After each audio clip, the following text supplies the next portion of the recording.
ተመች እድላይ ተላምረው ይባላል የህግ ታራሚ ነኝ አዲስ አበባ ነው የተወለድኩት ሰፈሪ ቀጨኔ ይባላል ለ12 አመት ያህል እናትና አባቴ አብረው ነው ያሳደጉኝ ከኔ ታናናሽ ሁለት ወንድሞች አሉኝ እና ከ12 ዓመት በኋላ አባቴ ሞቷል እና እናቴ ናት ያሳደገችኝ እስከዚህ እድሜ ድረስ እስከ 9 ተምሬያለሁ በመሃል ላይ አጉል እድሜ ላይ ትምህርቴን አቋርጫለሁ ትምህርት ቤት ያቋረጥኩት ዱርዬ ሆንኩ ከማይሆን ሰዎች ጋር ገጠምኩ ይሄ ነው ማልልሽ ታሪክ ውስጥ ገባው እማይሆን ላይፍ ውስጥ ነበር የነበርኩት በሰዓቱ ትምህርቴንም ላቋርጥበት የቻልኩበት ምክንያት ያ ነው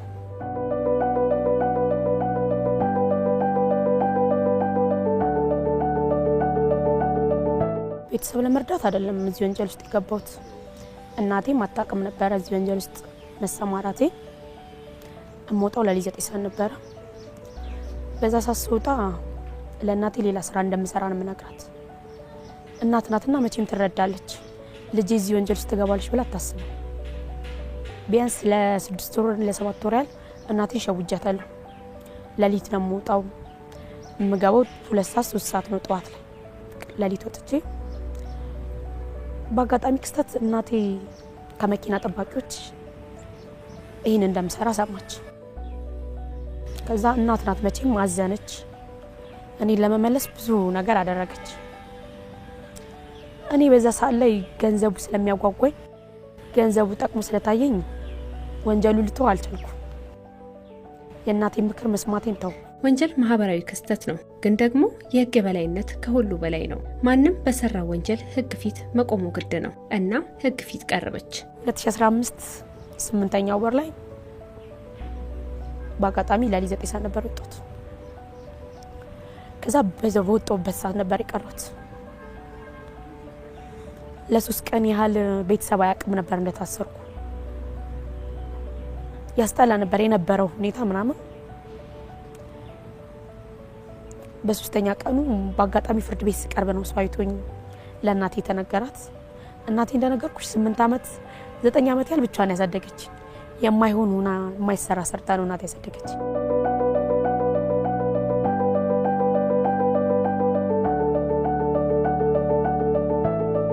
ወንጀል ፈጻሚው የወንጀሉን የጉዳት ጥግ ላይረዳው ይችላል ሆኖም ሁሌም ከወንጀለኞች ጀርባ ልቡ የቆሰለ አካሉ የጎደለ እስከ ወዲያኛውም ከዚህ ዓለም የተሰናበተ ተጎጂ ይኖራል ሆኖም የህግ በላይነት ሲረጋገጥ ሁሉም በሰራ ወንጀል ተጠያቂ ይሆናል እዛው ጣቢያ ሆኜ ሌላ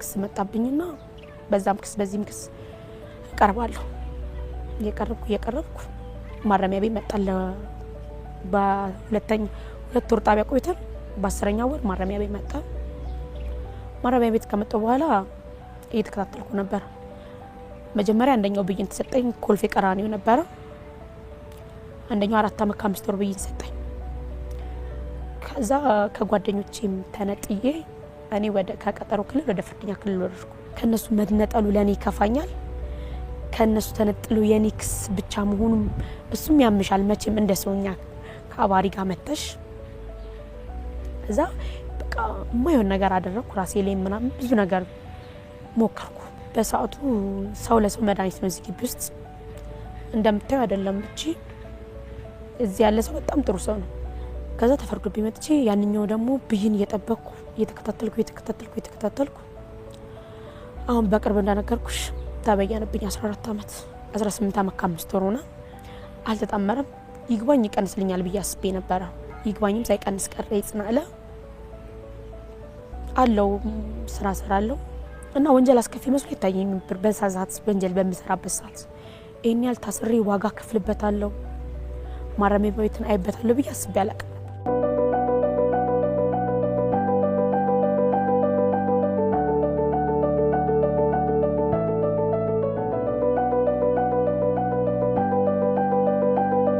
ወንጀል በሁለት በኩል የተሳለ ሰይፍ ነው ተጎጂው ብዙ ነው ብዙ ተስፋ የተጣለባት ልጅን ማረሚያ ቤት ለአመታት እንድትቆይ የሚያደርግ ወንጀልን መፈጸሟን እንደመስማት ለቤተሰብ ስብራት የለም በወቅቱ ማዛሪ ስትመጣ ሰው እልል የሚባልለት ወልዶና አግብቶ ነው ይባላል እናንተ ግን ታስራችሁ እልል ይባልላችሁ በቃ እናቴ አሁን ድረስ መጣ እናቴ ንዴቷ ስላልወጣላት በቃ ወደ ስድብ እንጂ ወደ ምክር አስወከባ እንጃ ለአመት ቀጣኛለች ቤተሰብ ሳመጣል ማረሚያ ቤት ማለት ነው። በቃ ከመበሳጨት ተብሳት ለአመት አልመጣችም። በቃ ለፍተሽ አሳድገሽ እማዩን ደረጃ ሰው ሲደርስ ታዝኛለሽ መቼ። በጣም እናቴ ተበሳጨች። እናቴን አሳዘኑ። እናቴ ከኖሮች በግቢ በኔም ከተፈናቅለውታለች። እናቴን በማሳረፍበት ሰዓት እኔ ግን ወደ ወንጀል ተሰማራሁ። ወንጀል ተሰማርቼ ለእናቴ አይደለም ገንዘቡም ሲገባ የነበረው ለራሴ ነበር ሰው ሁሉ የነበረው። እንደነገርኩሽ ከልብስ ከመዝናናት ከመጠጥ አልፍ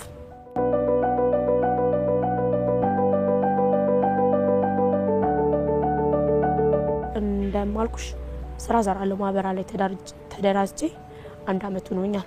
ወደ ስራ የገባሁበት 4 አመት ከ5 ወር ተፈርዶብኝ ከመጣሁ በኋላ ቁጭ እላለሁ ብዙምና አንድ ጓደኛ ነበረች። ከሷ ጋር ስንሆን ለምን ማህበራት አገቢም ቁጭ ከምት ያም ብዩኑን እስከምታገኝ መረጋጊ ሆንሻለች። ከዛ አደራጇንም ስጠይቃት ሻለችኝ። ወደ ማህበራት ተደራጅቼ ጁስ ቤት ሰራለሁ። 1 አመት ከምናምን ነው። ለምፈልገው ነገር አውሏለሁ ገንዘቡን። በዚህ ሰዓት ላይ አማራጭ በሌለኝ ሰዓት ላይ ይሄ ገንዘብ ጠቅሞኛል ለኔ እና በዛ ሰዓት ላይ በተደራጀውበት ሰዓት ላይ ገባው ወደ ውስጥ። ጥሩም ናቸው። እናቴን አጣኋት። ግን እዚህም ደግሞ ከእናት የእናት ሰው አለ። እናት የምትዩ ሰው አለ እዚህ ቤት ውስጥ ባለሽበት ሰዓት እናት የምትዩ ሰው ነው እዚህ። በሰሩት ወንጀል መጸጸት፣ ዳግም ወንጀልን ላለመስራት መጸየፍ ሰዋዊ ባህሪ ነው። ዋጋ የከፈለ ቤተሰብን፣ ተጎጂ ማህበረሰብንና መንግስትን በይፋ ይቅርታ መጠየቅ ደግሞ የመታረም ምሳሌ ነው። ትንሽም ነገር ቢሆን ወንጀል ነው። በሰዓቱ የሰው ገንዘብ መቼም የአንድ ሰው ገንዘብ እንደ ራሴ አድርጌ መጠቀም ማለት ከባድ ነው። በሰዓቱ በሰው ገንዘብ ላይ ነው የተጫወትኩት። ብዙ ሰው በድያለሁ አምናለሁ። በቁጥር አይደለም ህዝብ ነው የበደልኩት። እኔ ሰውንም ይቅርታ መጠየቅ ነው የምፈልገው። ከና እናቴንም ማሳዝኝ ሰውንም በድዬ ነው የገባሁት እዚህ ውስጥ። እኔ ለራሴ ደስታ ስል የሰውን ደስታ ነጥቄያለሁ። ዛሬ እኔ ያንን ብር እደሰትበታለሁ። ያ ሰው ግን ከየት እንዳመጣው ስንት ተሰቃይቶ ነው አንድ ነገር ለመግዛት እንደሚሞክር አውቃለሁ። ለምን እኔም ስላየሁት በሰዓቱ። ግን በወንጀል ምክንያት ወጣት ወንጀል ባይሰራ ስርቆት ላይ ባይሰማራ ባይነኝ።